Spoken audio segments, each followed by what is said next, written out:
Hola, hola, ¿cómo están a todos los que se están uniendo? Espero que estén súper bien.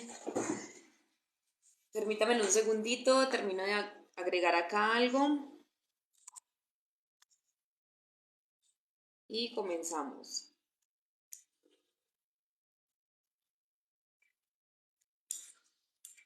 Hola Omar, hola, ¿cómo estás?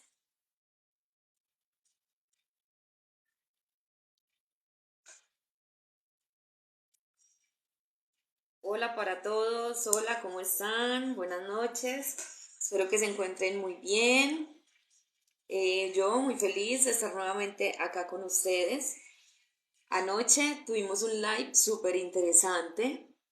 Hubo muchas personas que les gustó, que les sirvió. Incluso hoy, a medida del día, me hicieron varias preguntas sobre cómo, oye, tengo un familiar así, ¿dónde lo puedo llevar? ¿Qué puedo hacer? Como cosas así, ¿cierto? Como cuestionamientos que hacen las personas. Entonces, fue súper chévere, yo sé que, y yo misma cuando los hago, vuelvo y aprendo más porque retomo cosas que ya no tenía muy acá o que a veces se me pasaban por alto y vuelvo y estudio esas cosas, las busco, las complemento, entonces es súper interesante, además pues de la compañía de Carlos Andrés, el- la persona que estaba con nosotros ayer, entonces yo también aprendo demasiado que hago un live. Entonces me encanta hacerlo. En cualquier momentico él se conecta, ¿cierto? Porque hoy vamos a continuar pues como con el tema. Mientras tanto, pues como quería decirles que ustedes ven que en la foto que puse en TikTok, en la foto que puse en TikTok de esto de las recaídas, puse la foto como de alguien mirando unas galletas deliciosas que se quería comer y como si no pudiera comérselas, ¿cierto? Lo hice porque la recaída no solamente se da con el consumo de drogas ni el de licor. Las recaídas, hay recaídas físicas, que es cuando vas al consumo, y hay recaídas emocionales. Entonces, y también recaídas en las diferentes sustancias o patologías, porque por ejemplo una persona que tuvo problemas de obesidad, que ya tuvo que hacer un plan médico para adelgazar con nutricionista y todo esto, para esa persona es un esfuerzo tenaz no poderse comer un dulce. Y el día que se lo coma es una recaída. O sea que se ve en todos los ámbitos, no solamente en la drogadicción, ¿cierto?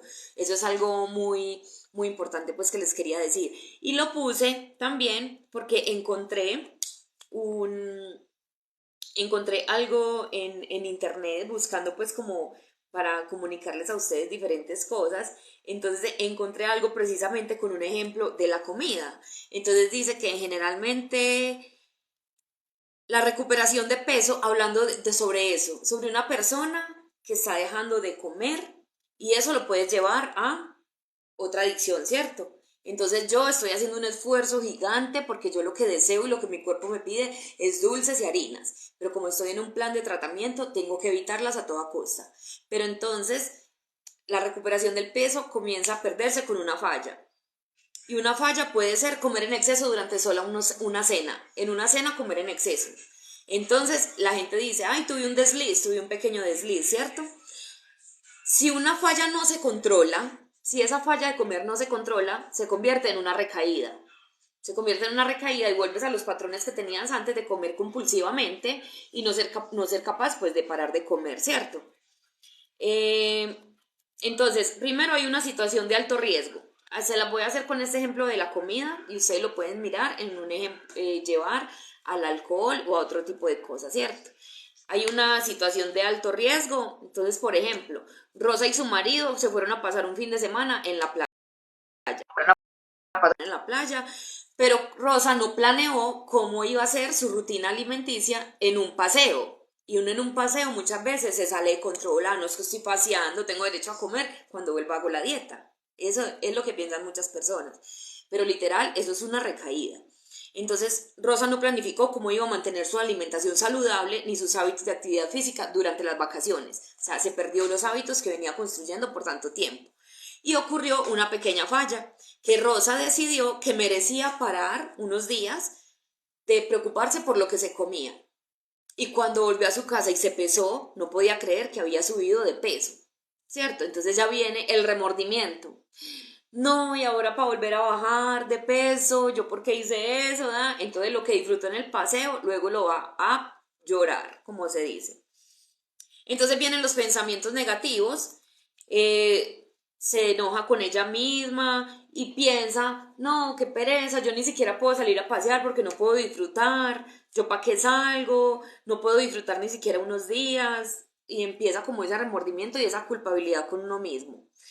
Entonces Rosa se deprime, se frustra y no restablece sus hábitos ni sus caminatas porque se frustra tanto que no vuelve a retomar los buenos hábitos que tenía, sino que se frustra, cae en depresión y eso la lleva a continuar compulsivamente comiendo. Y luego, una semana más tarde, Rosa ya ha aumentado un montón de kilos porque hasta se quitó de ir a su programa de seguimiento o programa de apoyo o como lo quieran llamar. Entonces, mire un ejemplo tan fácil de lo que le pasa a un ser humano en una recaída, y lo mismo pasa con las drogas, lo mismo pasa con las drogas. Ah, es que este fin de semana me invitaron a una fiesta, pero yo sí estoy preparado para ir a una fiesta y no consumir. Yo sí estoy preparado para eso. O me voy a dar el permiso, porque uno dice, me voy a dar el permiso. Ah, ya llegó Carlos, bueno, lo voy a conectar. Entonces uno dice, no, solamente va a ser porque es una fiesta especial, porque es mi cumpleaños y me merezco celebrar mi cumpleaños, ¿cierto? Entonces, pero en ese, wow, lo trato de agregar y no me da, no sé por qué,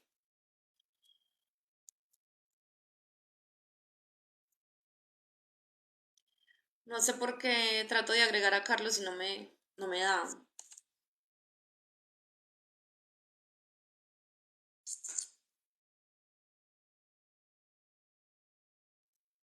no sé. Permiso. Yo digo, si yo tengo un evento y me van a celebrar mi cumpleaños, yo planifico. Hombre, para mi cumpleaños, lléveme torta que no sea envinada. Hola Carlos, ¿cómo estás? Buenas noches, Dios los bendiga. ¿Cómo estás? Por aquí tratando de buscar señal. Ay, Dios mío, ¿estás trabajando? Sí, acabé de entregar el turno, entonces ya estoy por acá como ubicándome en la señal. Ah, wow. Bueno, ¿Y cómo entonces van? espérame. ¿Cómo están todos? Bien, bien, les estaba hablando que les estaba contando, no sé si escuchaste, que en la imagen que puse para iniciar el live puse una chica mirando unas galletas con mucho deseo de comérselas, pero como que no se las podía comer. Entonces les estaba dando un ejemplo de cómo una recaída con la alimentación, ¿cierto?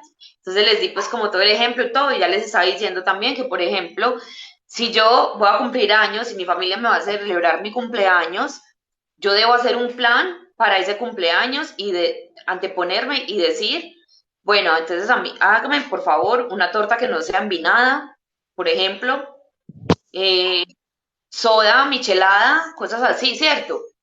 Para yo no ir a ir en una recaída por un permiso que me doy.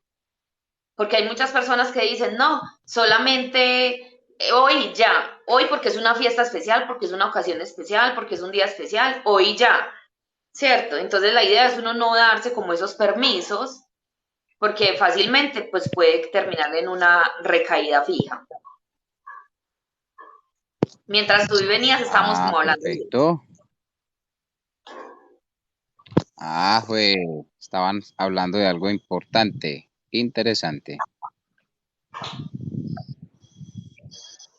Sí, también les estaba, también había puesto pues que, que muchas personas, porque yo en varias ocasiones he hablado del craving y muchas personas también me han manifestado que nunca habían escuchado esa palabra y no saben qué es el craving. Entonces, les voy a dar como mi resumen para que tú pases a lo que íbamos a hacer, que es empezar con el plan de recaída, ¿cierto? Entonces, lo que yo entiendo por craving es que es una respuesta al síndrome de abstinencia. Hay un incremento, yo incluso, como yo siempre les digo, que yo todo lo que he estudiado, yo me leo un libro, todo lo escribo. Lo escribo, todo lo escribo, todo lo escribo. Entonces, tengo como un pequeño resumen sobre qué es el craving. Es como les decía, es una respuesta al síndrome de abstinencia. Hay un incremento de sensación de malestar interno cuando dejo de consumir la sustancia. Es un deseo intenso que conduce a la persona a abandonar la abstinencia. Es un deseo intenso de consumo y estos impulsos tienden a ser automáticos y fuera de conciencia. Es importante manejar el craving debido a que los pensamientos, sentimientos y conductas que se presentan durante el periodo de abstinencia pueden lograr que el paciente deje su proceso y reincida, dado el poder que el deseo o el consumo ejerce sobre la persona, ¿cierto? Espera un momentico, que es que yo le quito el tarro al perro que está. Ya. No me deja, no me deja. Me interrumpe todos los live. Ay, Dios mío. Bueno, el craving se da cuando no hay una respuesta a la falta de placer. Como nos acostumbramos a estimularnos y sentir placer con la sustancia, creemos y sentimos que estamos aburridos porque no hemos encontrado habilidades y otras maneras de divertirse. Por eso terminan automedicándose, consumiendo para mejorar su estado anímico o su aburrición. También se da cuando se asocian estímulos, ejemplo, ver la esquina del barrio, un olor, una conversación, ver personas, entre otros. Dejarse llevar por estos estímulos puede incluir a un craving automático. A mí me ha pasado mucho con los lugares y con personas y con canciones. Uy, me pegó una regresionada impresionante. Incluso una vez tuve una recaída por ver una persona.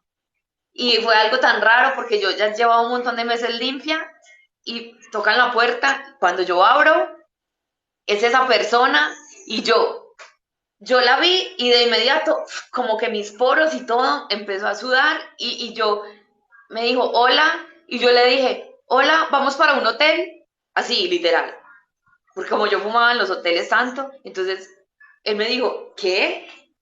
Pues, ¿cómo así? ¿Para qué vamos a ir para un hotel si estamos en tu casa?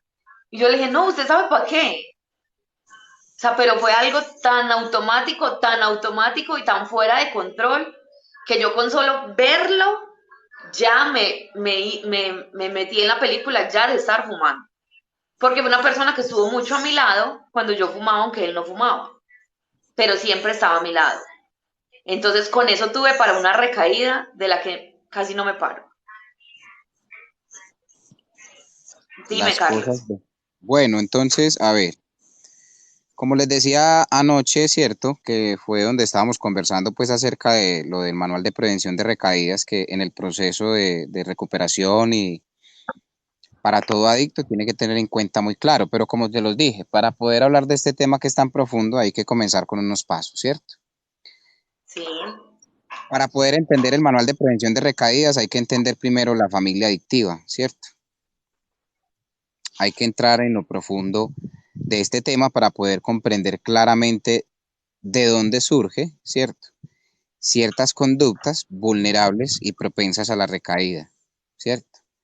En ese análisis, Sí. entonces, si bien es cierto que el componente fisiológico de algunas sustancias y de algunas adicciones a sustancias químicas puede crearse a través de la reiterada exposición a la droga en una etapa posterior de la vida, el componente emocional de la adicción, el malestar adictivo que tienen todos los adictos, porque por lo general todos los adictos tenemos el malestar adictivo, ¿cierto? Y por lo tanto buscamos alivio en el plano emocional, por lo general se ha desarrollado durante su infancia.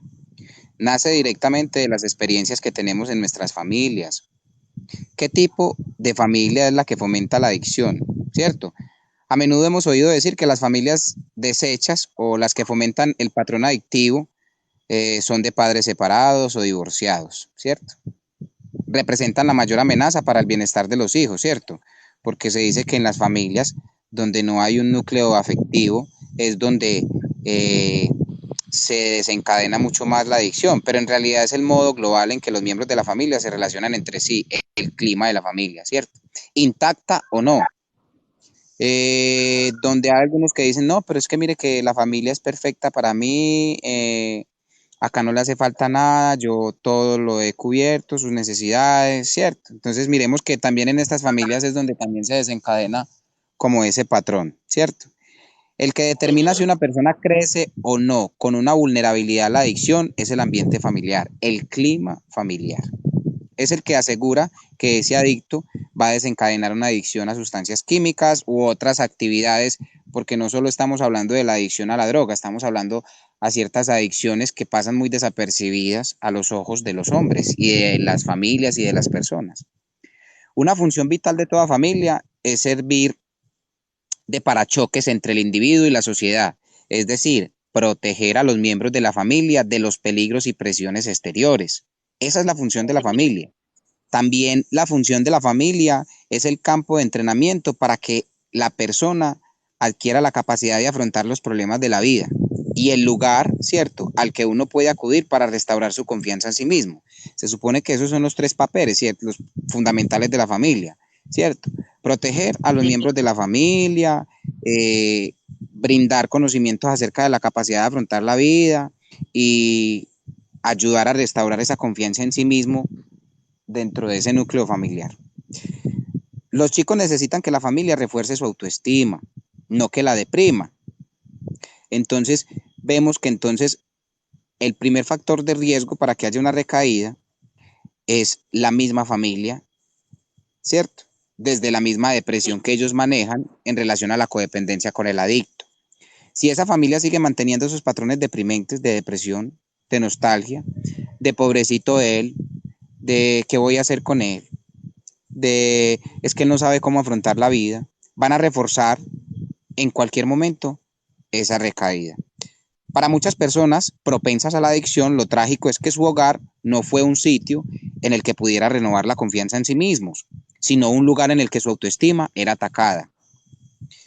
Nuestra epidemia, esto es una epidemia, nuestra epidemia de conductas adictivas, en cierto sentido, una epidemia de prácticas de educación infantil que llevan a los hijos a creer que ellos no son bastante, ¿cierto?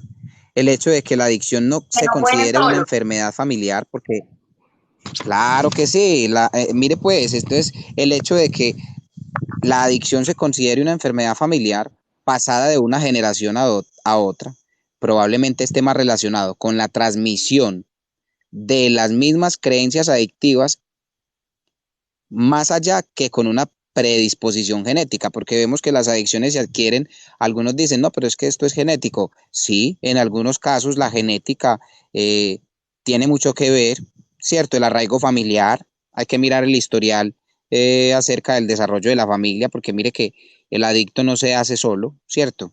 Aunque Sí. eso también existe en especial en el caso de las adicciones pues a las sustancias químicas como tal.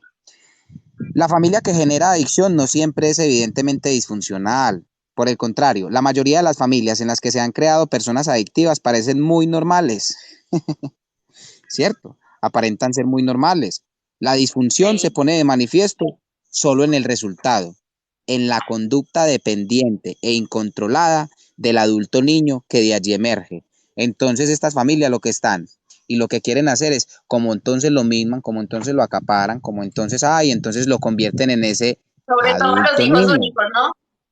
Ah, entonces lo convierten en ese adulto niño que sale de esta familia a enfrentarse a un mundo, pero sigue siendo un niño porque no ha superado sus etapas.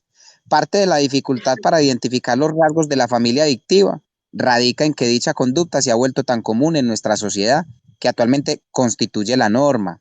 Imagínate, muchas disfunciones familiares incluso son fomentadas por las condiciones imperantes en nuestra cultura. Entonces aquí viene otro factor, ya pasa de una familia adictiva a la misma cultura que se prolonga en el ambiente. Otro factor de riesgo puede ser la cultura. Entonces esas familias que, que se formaron con esa cultura, ay no, pues que yo soy hincha del Nacional y cuando Nacional pierde hay fiesta y cuando Nacional gana hay fiesta. Sí. Ay no, pero es que en el cumpleaños siempre se compra una garrafa de guaro o también se compra una garrafa de ron. Total. ¿Sí me estás escuchando? Sí, claro. Bueno, ahí hay otro factor. Bueno, entonces, en una sociedad en que se hace tanto hincapié en la imagen, en la eficacia, en el éxito y el poder, por encima de otras cosas, las necesidades de los hijos son dejadas de lado por sus padres, quienes están luchando por sobrevivir emocional o económicamente. Padres que, claro, la responsabilidad, también esos vacíos afectivos, también esos problemas matrimoniales con sus parejas, lo que hacen es entretenerlo a tal punto que descuida la crianza por completo de sus hijos porque vive pendiente de otras cosas y se descuida totalmente de sus hijos. Entonces, mira, cuando los padres se ven forzados a gastar tanta energía emocional y física, tan solo para mantener su propio estilo de vida y su propia autoestima, poco les queda tiempo para apoyar, guiar y proteger emocionalmente a sus hijos. Entonces, empezamos a mirar, por ejemplo, que la familia es el primer factor vulnerable para una recaída, ¿cierto? La Sí. familia es el lugar donde recibimos virtualmente toda la información acerca de nosotros mismos durante los 2 primeros años de vida. Entonces ahí uno tiene que entrar a analizar claramente que hay que mirar qué apoyo se le quiere brindar al adicto, qué factor de riesgo tiene el adicto. Empezar a hacer el autoexamen. El autoexamen parte desde la misma familia. ¿Qué relación tengo con mis hermanos? ¿Qué relación tengo con mis primos? ¿Qué relación tengo con mi mamá? ¿Qué relación tengo con mi papá?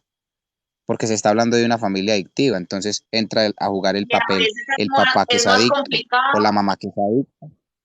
A veces, eso te iba a decir yo, a veces es más complicado si en la casa consumen los hermanos, consume el papá, consume la mamá, entonces uno tratar de salir de eso, pero ver el ámbito, el núcleo familiar en esa dinámica es súper complicado.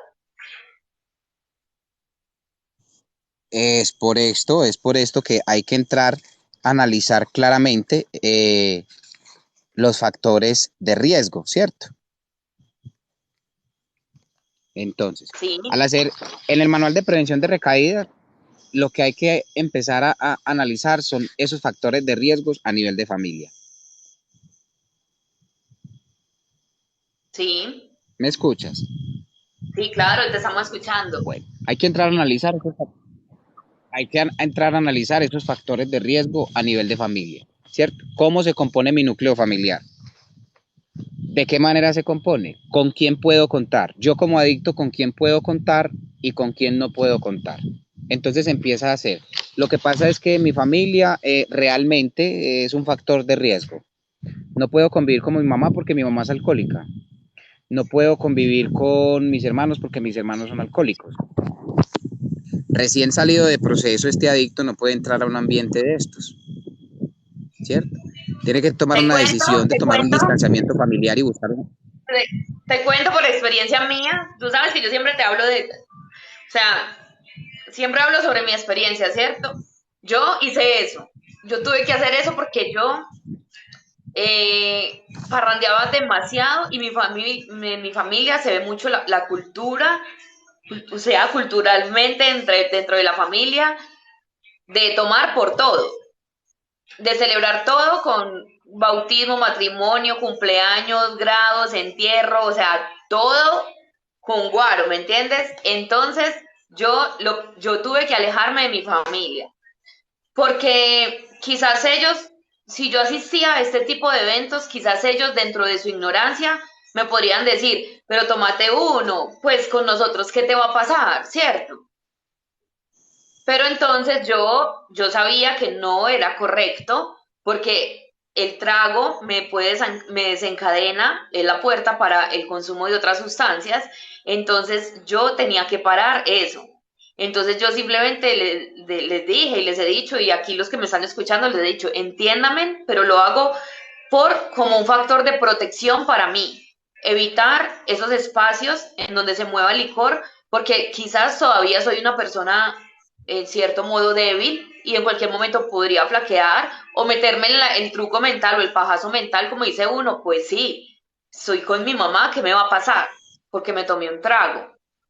Entonces yo también tuve que evitar eso, incluso como factor de protección, cambié las amistades, me tocó cambiar las amistades, me tocó eliminar gente del Facebook, me tocó, o sea, ¿me entiendes? Una cantidad de cosas que me ha tocado hacer como factor de protección. Lo que pasa es que yo pues ya lo tengo un poquito analizado y lo voy, soy consciente y trato de ser honesta conmigo en eso. Pero para otros, para otros adictos no es fácil reconocer cuáles son los factores de riesgo y los factores de protección. Y para la familia menos, porque la familia cree que es el adicto el que está totalmente equivocado. Ellos no van a pensar que dentro de la misma familia hay un factor de riesgo. Reconocer eso es muy duro para la familia también. Por eso, entonces hay que, es lo que yo te estoy diciendo. Entonces, mira, entonces tenemos claro que el manual de prevención de recaídas es un manual de estrategias y de recursos que están a la mano del adicto y los cuales puede utilizar para prevenir las recaídas. Por eso es el manual de prevención de recaídas. Tiene que trabajar en las estrategias, pero también en esas herramientas de prevención que van a protegerlo, ¿cierto?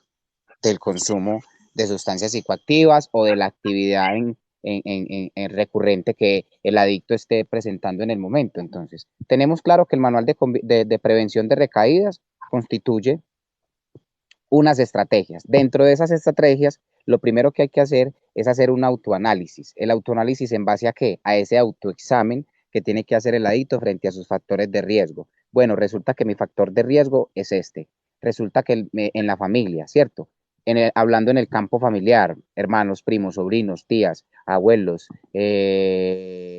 cultura familiar, ¿cierto? Un factor de riesgo es la misma cultura que habita en el hogar frente a los días especiales, frente a las celebraciones, frente a las salidas, frente a la misma percepción de la familia, porque hay algunas familias que no centran la atención que el adicto cuando llega al hogar necesita es un campo de fortaleza, un campo de protección y lo que hacen es vivir muy normalmente sin establecer unas herramientas, sin establecer parámetros, sin establecer normas, simplemente que lo reciben y venga, póngase a trabajar entonces que usted ya hizo un proceso y ya necesita estar preparado, ¿cierto? Y lo entregan a la sociedad. ¿Me escuchas?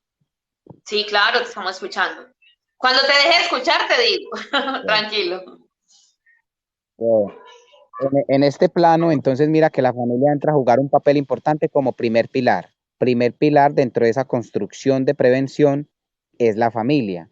Desde allí, Sí, cambiando la percepción, el concepto de ver al adulto, no como un irresponsable, no como un manipulador, sino verlo como una persona, como un ser humano, como un hijo, como un hermano que necesita ayuda, pero con responsabilidad y conciencia, no ese amor que por encima de todo, que venden los platos, que venden las ollas, que se empeñan, que prestan simplemente para pagarle un proceso, no. Con ese amor responsable del que estuvimos hablando ayer, la misma familia se convierte en ese factor de protección. Hay otro sí, factor de riesgo que es muy importante y que es el ambiente, que es el contexto social, porque entramos a analizar que hay una sociedad adictiva, mucho más en estos tiempos donde el poder, la eficacia, la sensualidad, el consumismo, la apariencia, la imagen, ¿cierto? Eh, sobrepasa y se muestra mucho más relevante, ¿cierto? Se muestra mucho más imperante que otras actividades y que en particular otro contexto de vida. El dinero se ha vuelto la máxima expresión de afecto y el único mecanismo de sustento para poder demostrar que tengo, qué es lo que soy, para poder definir mi identidad. Entonces, el ambiente y el contexto también se generan un factor de riesgo, es decir, venga un momento, yo realmente a estos lugares no puedo ir por ahora, ¿cierto? ¿Por qué? Porque el sí, contexto externo lo que hace es que influencia, ¿cierto? Y se ha relacionado a ese hábito de consumo, porque recuerda entonces que el consumo también se vuelve un hábito, ¿cierto? Porque es a una hora, es en un momento, hay una actividad que hacer, hay que caminar a un lugar, hay que llegar a una estación, ¿cierto? Para poder adquirir el consumo, entonces el cuerpo sí, se habitúa a este panorama, entonces hay que identificar como segundo factor de riesgo, entonces, mi ambiente y mi contexto. No estamos hablando de la sociedad como tal, sino el contexto donde yo me relaciono, los lugares donde me sí, permito pasar, ¿cierto? sí, Los sí, lugares que me permito frecuentar, los sitios a los que debo de ir. Muy bien, hablando en el entorno. Eso es el segundo pilar de factor vulnerable que tú lo puedes volver también como un factor de protección cuando decides tomar decisiones frente a cambiar de estos lugares? Yo puedo convertir un factor de riesgo en un factor de protección. Es correcto. Entonces, pero vamos a hablar primero de los factores de riesgo, que es lo más importante, identificar como claramente qué es lo que me afecta a mí, que me hace más vulnerable. Sí, ¿Me escuchas? sí, sí, Bueno, entonces, ¿de dónde pa?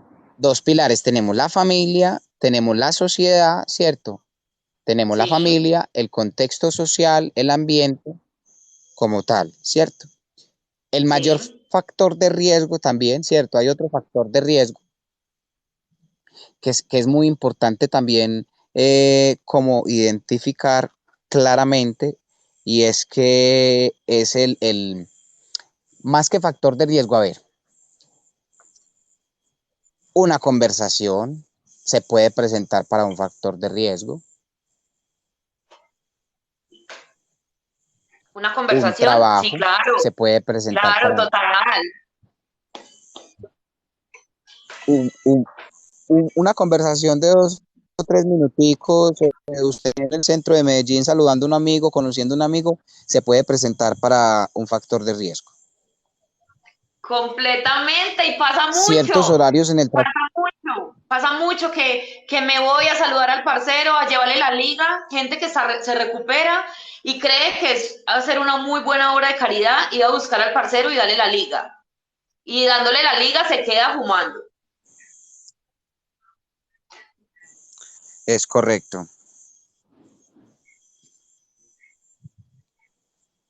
Ese factor ¿Me escucha? el factor de moverse por los lugares de consumo y con las personas de consumo, para mí es súper delicado. O sea, es que es muy difícil, eh, no sé, hay gente que trata de hacerse el fuerte, de mostrarse como el fortachón, como yo puedo con todo, ir a aparentar, no, simplemente por la adrenalina de ir a desafiar.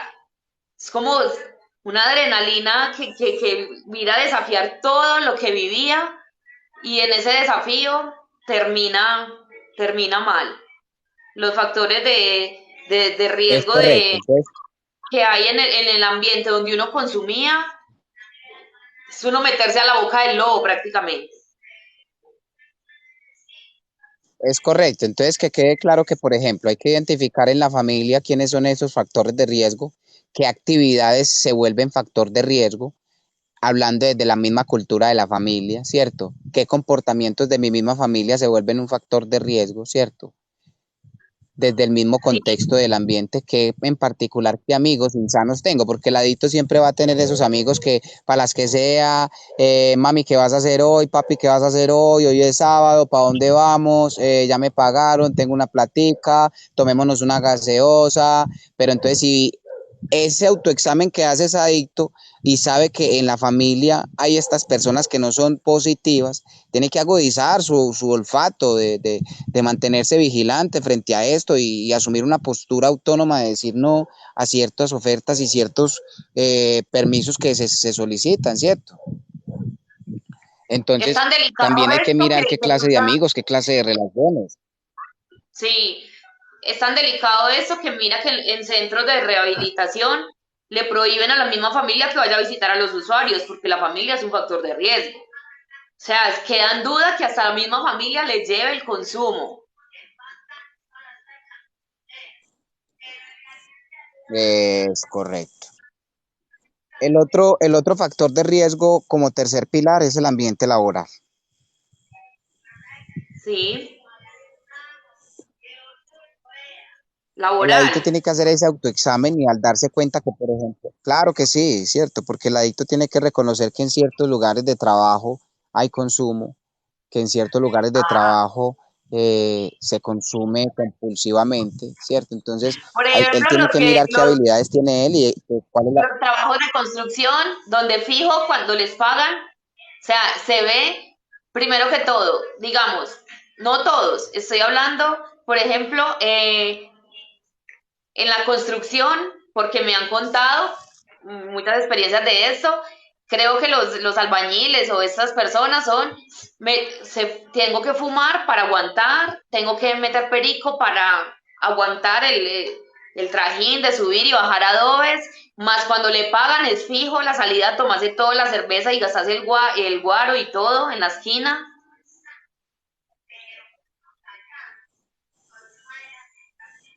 Es correcto. Entonces, mira que ciertos ambientes laborales se vuelven factores de riesgo, ¿cierto? Que él tiene que identificar. No estoy diciendo que el adicto entonces no puede trabajar en ningún lado, porque si la realidad que vemos ahora hoy en día es que en cualquier lugar se puede presentar la droga, pero a lo que yo me Sí, refiero es que este adicto tiene que tener claro qué es lo que le afecta, porque él teniendo claro que le afecta puede procesar con mayor eficacia la capacidad de decir no, ¿cierto? No puede normalizar. No le estoy diciendo que deje de ser una persona humana, no. Simplemente que sea una persona más responsable a través de su conciencia. Venga, un momento, yo estoy trabajando en un bar, que es lo que me está brindando a mí el sustento, pero soy un adicto compulsivo. Déjeme decirle que no se meta esos pajazos mentales en la cabeza, que esto es a punta de voluntad y capacidad de decir no. Usted inevitablemente en ese bar va a tener que tomar, usted inevitablemente en ese bar va a tener que recibir ofrecimientos, usted inevitablemente a través de la música, a través del mismo contexto y el ambiente, usted se va a terminar enrollando.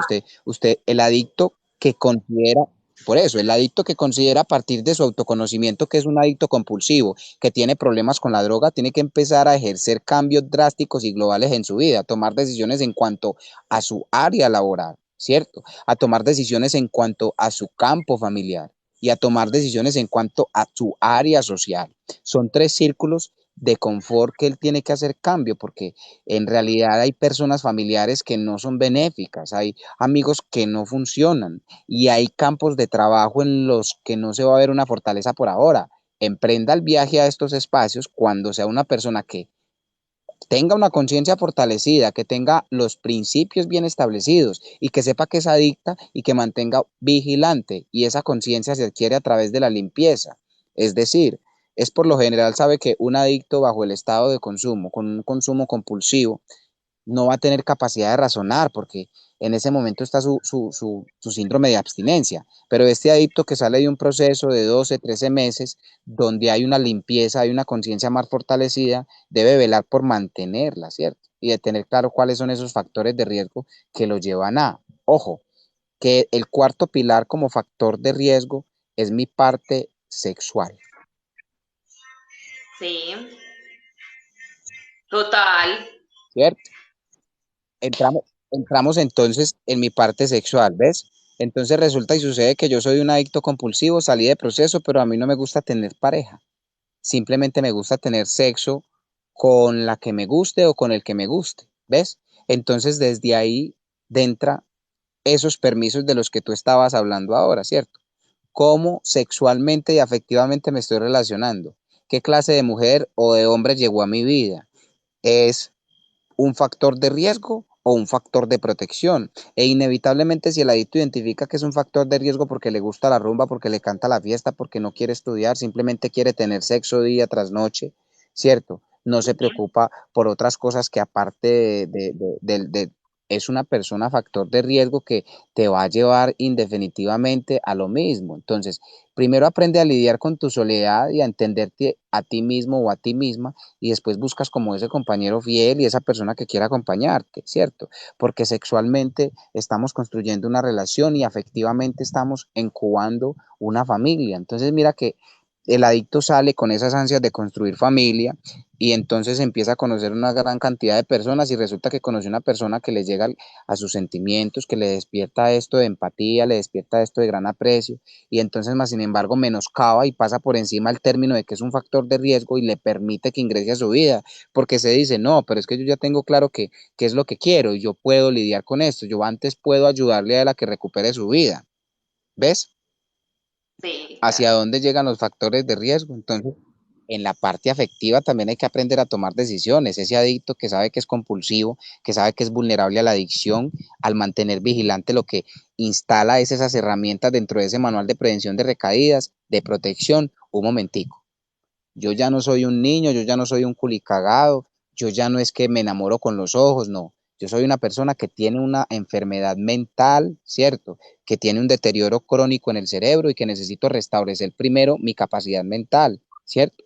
Que tengo unas emociones que están totalmente desorganizadas, entonces yo no voy a saber medianar una relación sentimental acabando de salir de un proceso, no voy a ser capaz de sostenerla porque eso compromete mis emociones a otro nivel y eso requiere de otra clase de energía, de atención, de espacio, de tiempo, tiempo que debería dedicarse el adicto para autoexaminarse, para cuidarse, para protegerse, se lo dedica es a la otra persona.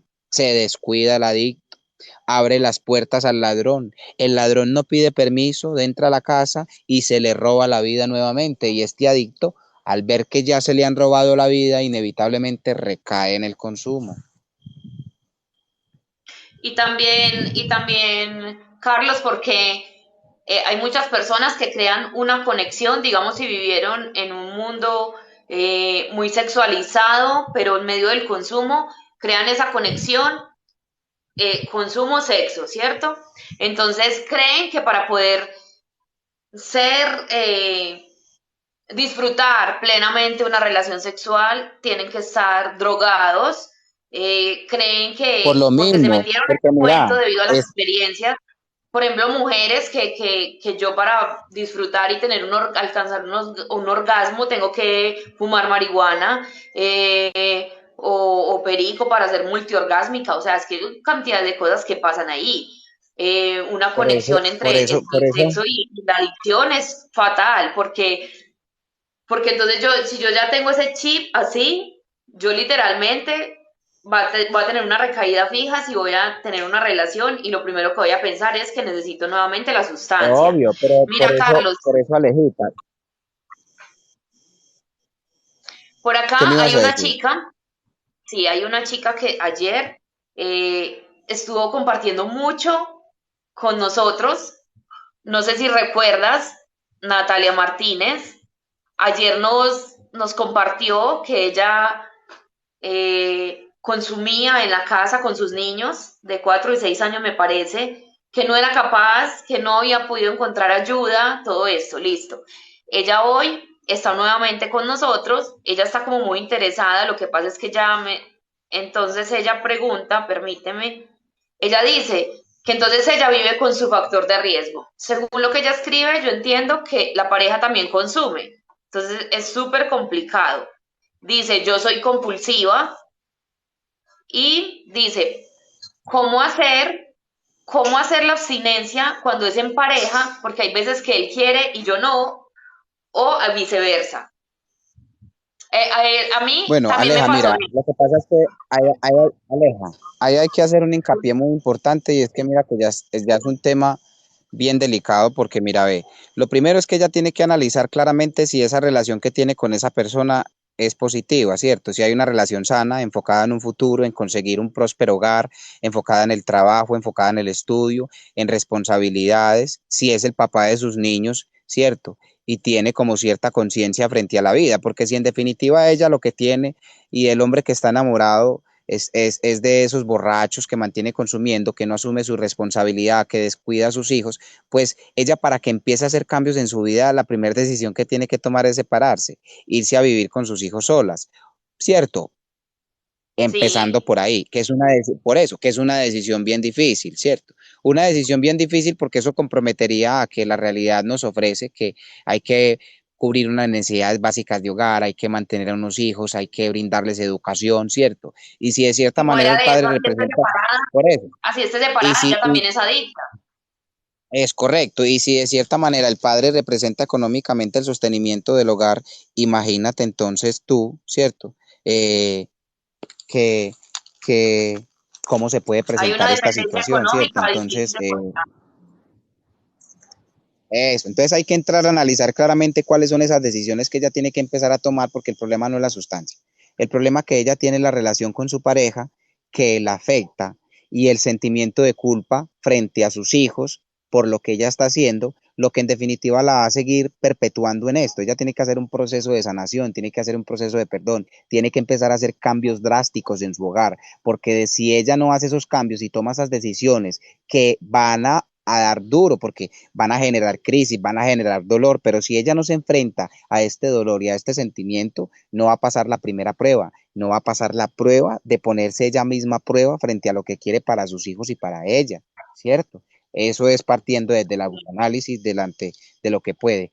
Aleja, yo voy a comenzar la clase, voy a mirar a ver cómo me escabullo para poder volver, ¿cierto?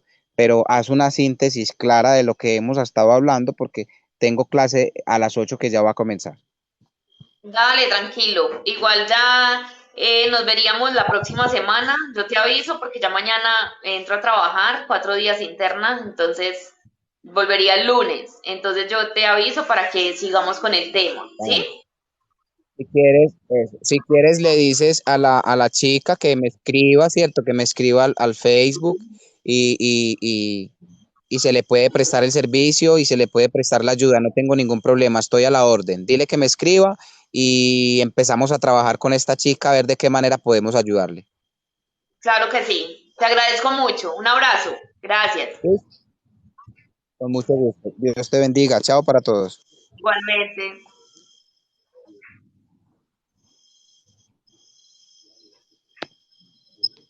Bueno, eh, hasta acá pues el tema con Carlos Saborda. Como ven, es una persona súper sabia. Es una persona súper sabia, tiene muchos conocimientos, es operador terapéutico en manejo de adicciones y tiene una larga experiencia eh, manejando adictos y en diferentes instituciones en las que trabaja como educador. Entonces, como él decía, la familia es un pilar súper importante.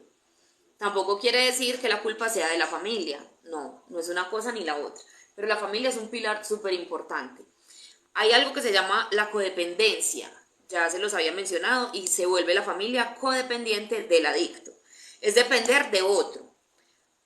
La persona sacrifica su tiempo, su esfuerzo y su dinero para resolver los problemas de otro. O por ejemplo, cuando uno le quiere salvar a su pareja, ¿cierto? Uno sacrifica todo para salvar a la pareja, cuando es él mismo el que se debe salvar. Entonces yo soy codependiente de mi pareja. Lo mismo pasa con las familias, con los hijos, etc. Y la coadicción es una forma de codependencia. Significa una forma de codependencia que sufren personas próximas al adicto, por lo general los familiares y la pareja. El coadicto centra la mayor parte de su vida en el adicto y él es su prioridad, relega su propia vida. Cuando una mamá entrega todo por su hijo, por salvarlo, por salvarle los problemas, los enredos, por pagarle las deudas, por toda esa cantidad de cosas y se vuelve coadicta de esa persona. Y el coadicto también sufre la ansiedad que sufre el adicto. El coadicto sufre la tristeza, el enojo, la confusión, todos esos síntomas y trastornos debido a la fuerte dependencia emocional que tiene con el adicto. Por eso se llama coadicto. Entonces miren que es súper delicado. Yo por eso les he dicho y a mi familia se lo decía hace mucho tiempo.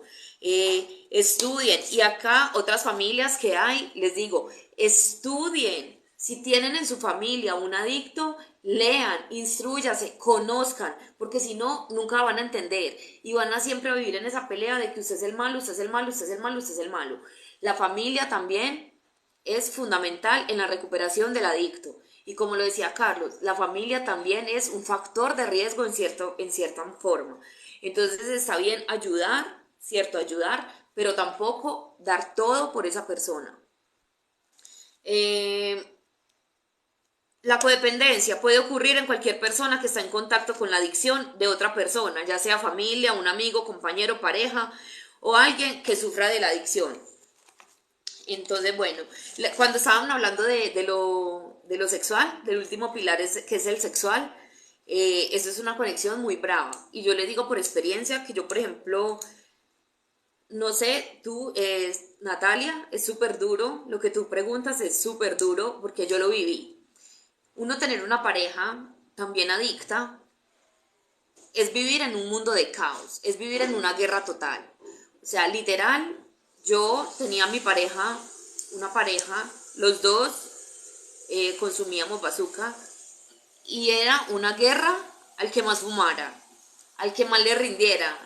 Si a mí, no se, si a mí se me acababa y él me pedía, yo me enojaba horrible. O sea, a él se le acababa y yo le pedía o le robaba o lo que fuera, o sea, ¿me entiende?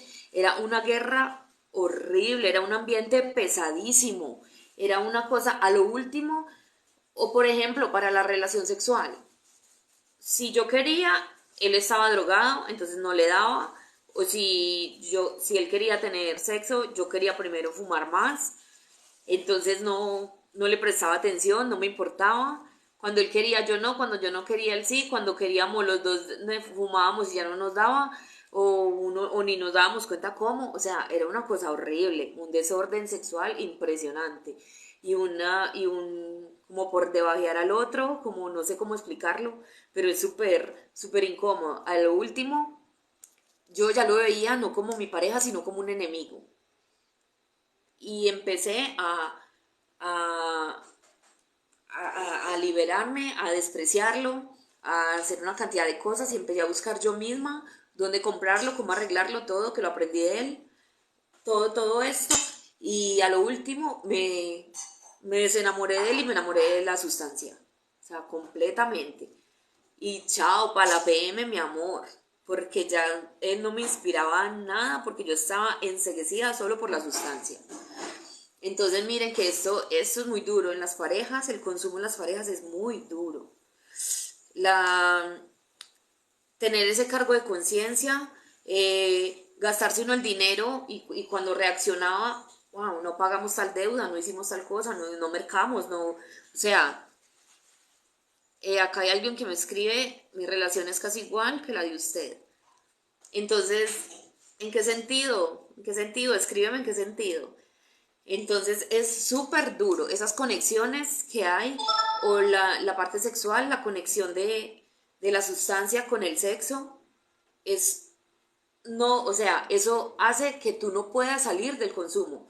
Cuando tú piensas que tú poder tener una relación sexual larga, activa, disfrutarla, tiene que haber sustancia porque así lo has hecho mucho tiempo. Cuando no la tienes, literal es un fracaso y tú piensas, o quizás no es un fracaso, pero tú en tu mente, como ya estás programado, piensas que es un fracaso, que no te da, entonces más bien te escondes, te aíslas y luego intentas nuevamente hacerlo y lo haces otra vez con la sustancia. Entonces viene de recaída en recaída. Eso se ve mucho también en el ambiente, en la prostitución.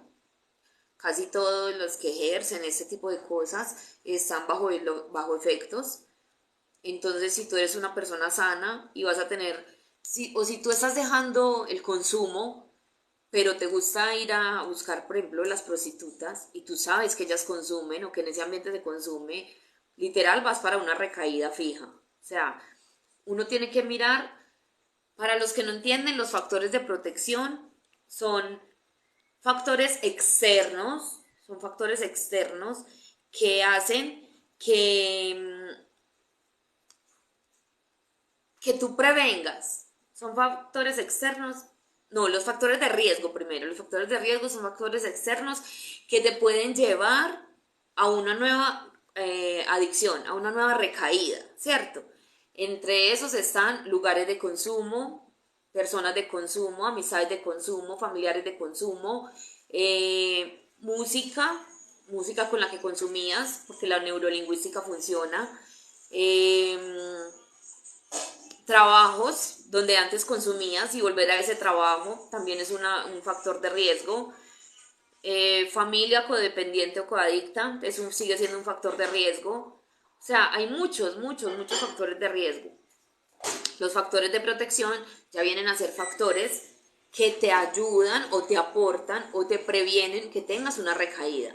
Factor de protección es buscar nuevas amistades positivas, buscar una pareja positiva, eh, cambiar, no pasar por lugares de consumo que te regresionen,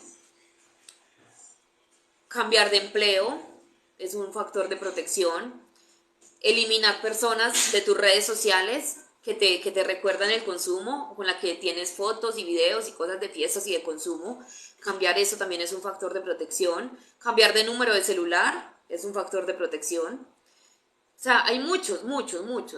Pero tú, de acuerdo al ambiente en el que estuviste, eres quien lo debes analizar, ¿cierto? Y buscar esos factores, identificarlos de riesgo. Los de riesgo, identificarlos. Yo sé que yo no puedo ir por esa parte porque por ahí siempre me encuentro tal persona que me ofrece. Yo sé que no voy por esa parte porque por esa parte cada ratico cuando pasaba encontraba papeletas en el piso tiradas de que los borrachos dejaban y yo ya al tenerla en la mano no era capaz de no consumirla. Yo no debo ir a esa fiesta porque en esa fiesta, como es de música electrónica, quizás se va a ver mucho el tusi y yo estoy tratando de dejarlo, cosas así, ¿cierto? Entonces yo tengo que empezar a identificarlos y a cambiarlos o a volver los factores de riesgo en factores de protección. Estudiar es un factor de protección súper interesante. Leer libros de superación, todos esos son factores de protección. Buscar de un poder superior es un factor de protección muy importante.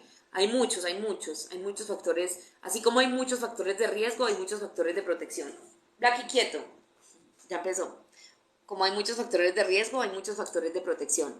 Eh, También les quería dejar claro algo de lo que les hablaba ayer, y es que no quiero que piensen que solamente los adictos están en el centro de Medellín, pues por varias veces que yo le he mencionado. Yo lo que quiero decir es que en el centro de Medellín, porque allá está el Bronx y esto es donde yo pasé mucho tiempo y donde se concentra la mayoría de habitantes de calle, en situación de calle, recicladores y este tipo de cosas. Pero eso no quiere decir que porque tú estés en tu casa no estés mal.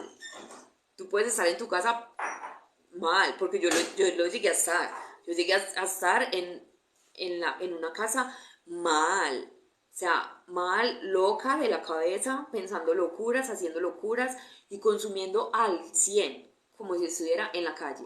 Entonces, no tiene que ver una cosa con la otra. Yo lo menciono mucho, es porque ya tocar fondo también es como ya llegar a esa calle, ¿cierto? Llegar a la calle y vender lo que tienes, prostituirte, delinquir, robar, hacer todas esas cantidades de cosas, ¿cierto? Pero igual en la casa, pues si tú le robas a tus familiares, a tu esposa, a tu mamá, pues también, o sea, estás mal. No quiere decir que, ay, no, es que no, y no está tan mal. Yo he escuchado personas que me han dicho, no, mira, ¿dónde puedo buscar ayuda para un familiar? Ah, sí, ¿hace cuánto consume? Tal cosa. No, él consume hace tantos años o tantos meses, pero él no está tan mal porque él se baña y él está en la casa. Él no roba y va y compra y nosotros para que no lo maten en la calle lo dejamos que fume en la terraza. O sea, están mal. Está mal él y está mal la familia, literal. Eso es una cosa en complemento, en complemento. Vuelvo y se los digo, se los recomiendo, las personas que tengan hijos, a esposos, parejas, busquen en internet cantidades o sea, cómo prevenir, cómo entender al adicto, cómo entender a mi hijo adicto, por qué un adicto hace tales cosas, o sea, no piensen simplemente a la loca, este es un hijo de HP, ladrón, echémoslo para la PM, deja de ser hijo mío, lo desheredo, no, o sea, traten de entender, buscar de dónde viene, traten de ayudarle con ayuda psicológica, psiquiátrica, toxicológica, o sea, hay miles de alternativas. Ya se llega a un punto donde literal ya nadie puede hacer nada, sino que el mismo adicto es quien tiene que buscar la ayuda. Tiene que aceptar su enfermedad, rendirse ante ella y buscar la ayuda. Federico, no, yo no estoy brava, ¿cómo se te ocurre? Es que yo hablo así. Yo hablo así. Bueno, entonces eso era lo que les quería aclarar, que me quedé pensando desde ayer.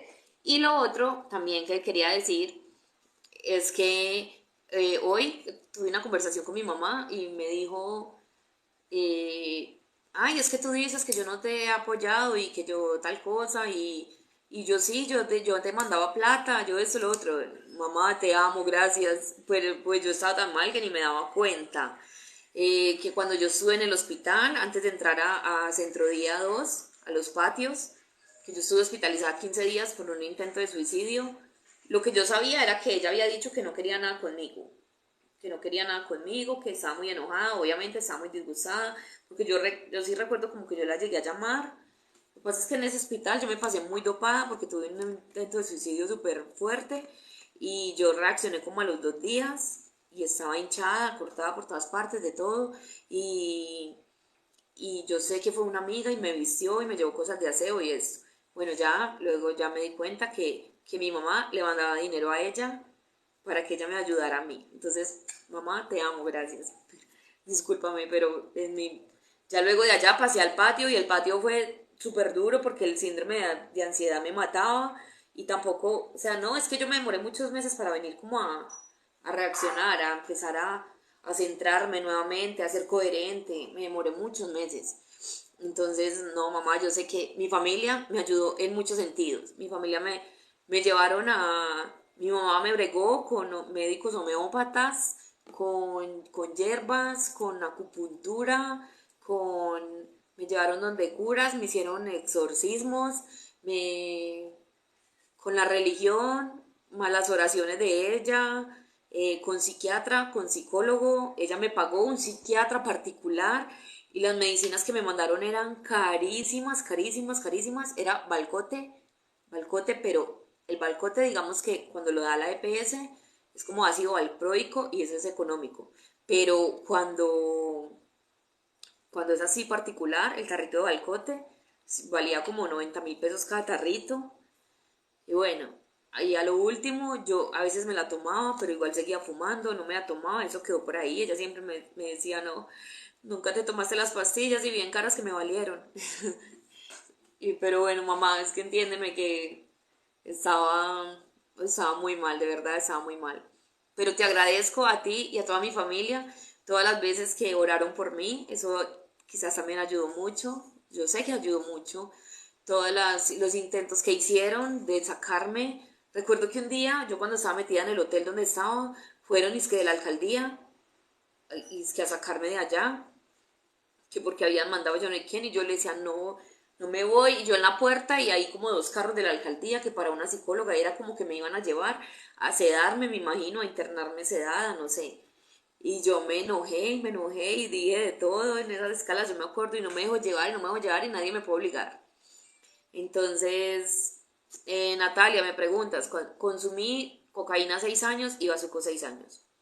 Y desde los 13 años, licor. Entonces, fue mucho tiempo de consumo en varias sustancias. Entonces, bueno, por acá dicen, muy interesante. También es importante tener en cuenta la información genética que aporta la familia con relación a las adicciones y también el modelamiento, o sea, esa información que aporta total. También es súper, súper, súper interesante la información genética porque literal en los genes viene los genes adictivos.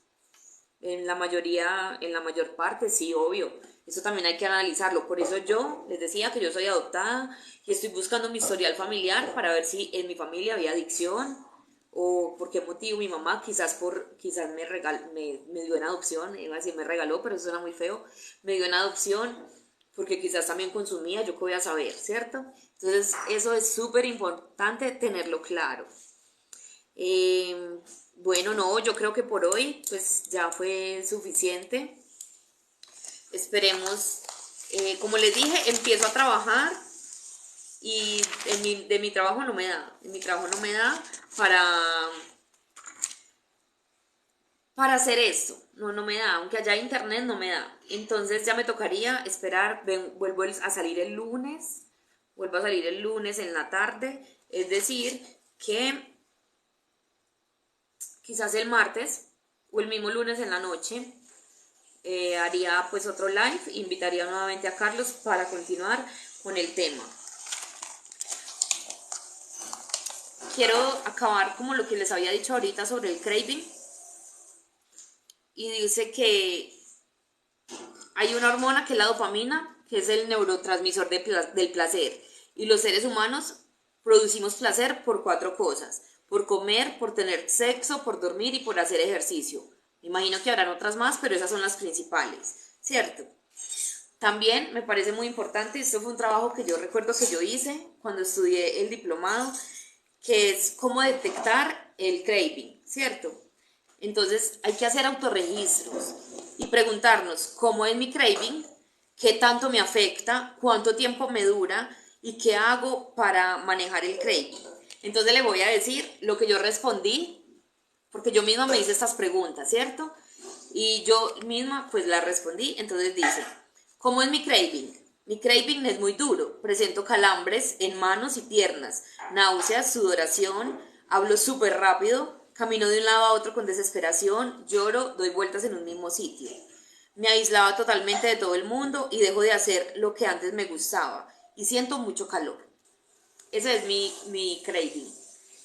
Y pero vivo, o sea, todavía lo siento el rigor de, uy, sudo, impresionante, bueno.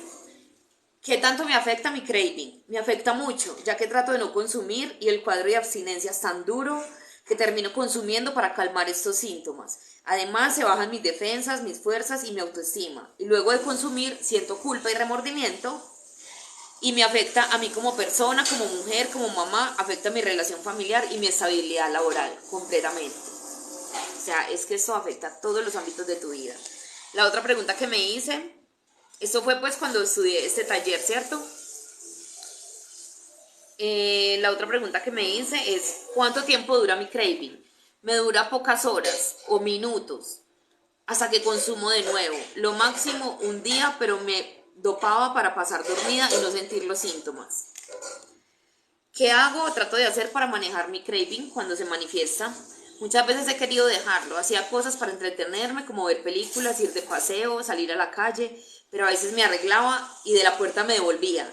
Y decía si iba a ir, o decía que iba a ir a cierto lugar y dejaba esperando a todo el mundo. La verdad, siempre tenía una excusa para dejarlo todo y terminar consumiendo. Esto me pasaba mucho, mucho. Mire, yo trataba de parar. Les cuento que un día se murió un tío, ¿cierto? Se murió mi tío Conrado, que yo lo adoraba, adoro con alma, vida y corazón. Yo era de las que más parrandeaba con él, y me tomaba fotos con él, cantaba con él, de todo. Yo estando en el consumo, encerrada en esa pieza de ese hotel, él estaba enfermo, ¿cierto? Yo sabía que estaba enfermo. Me dan la noticia de que se murió y como mi mamá era con él, como la ñaña, como uno dice, yo sabía que mi mamá estaba muy mal. Y ustedes no saben lo que a mí me costó parar, porque yo, obviamente, yo estaba en ese momento, yo no paraba, consumía seguido, seguido, seguido, día, noche, sin dormir, sin comer, estaba súper delgada y yo decía, Dios mío, ¿cómo voy a hacer para ir? O sea, tengo que ir por mi mamá, pues, y por mí, porque es mi familiar. Pero parar de consumir, aguantarme una misa más un velorio, no, no, yo no sé. O sea, yo no sé cómo hice. Les cuento que yo llegué, eh, cada rato cogía impulso, o sea, me demoré mucho, cogía impulso, volvía y me devolvía, prendía otra vez, fumaba y yo lloraba y yo pensaba en él, entonces ya hice que por la muerte de él mandé a la cafetería por media de aguardiente. Entonces me tomé como dos guaros, como para que a ver si se me pasaba eso. Y yo ya era en esa locura, yo decía, para yo ir a dar la cara, entonces como yo sabía que estaba mal, entonces yo ya empecé a pensar, todo el mundo me va a mirar, todo el mundo me va a criticar, me van a preguntar, no, no, no, no, yo no voy a ir, y volvía y me desvestía. Y al momentico, entonces yo llamaba a mi mamá y mi mamá llorando. Y yo decía, no, yo tengo que ir, ¿cómo no voy a ir?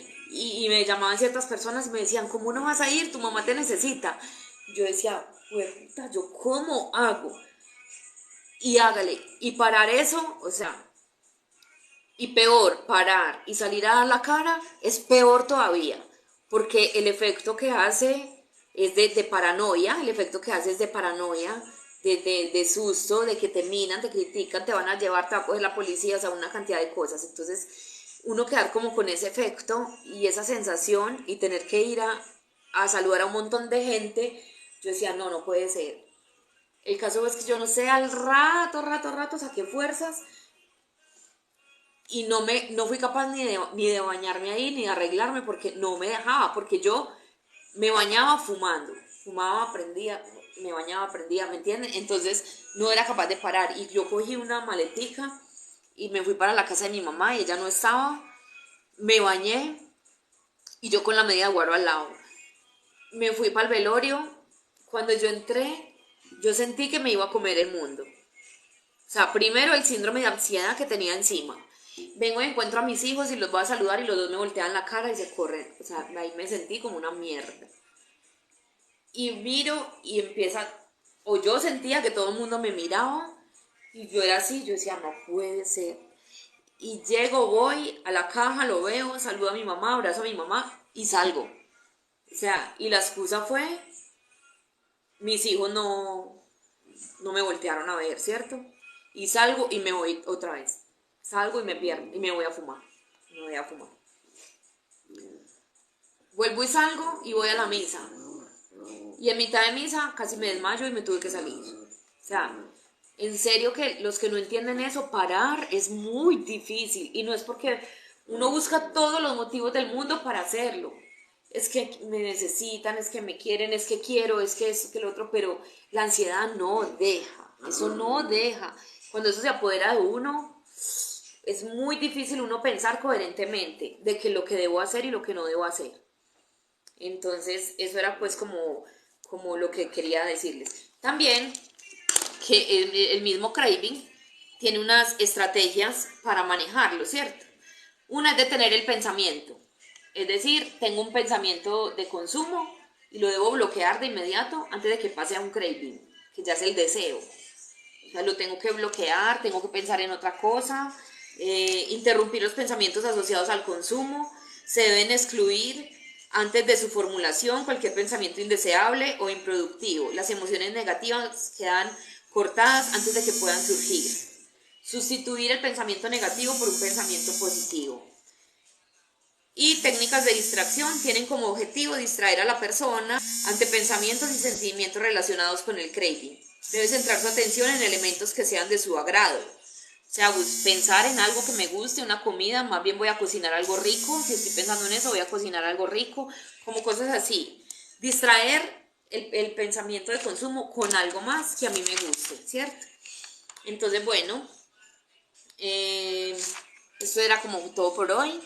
Como les digo, nos vemos entonces el lunes, si Dios quiere, y les agradezco infinitamente a todos, espero que hayan aprendido, que les haya servido en algo, y nos vemos, un abracito.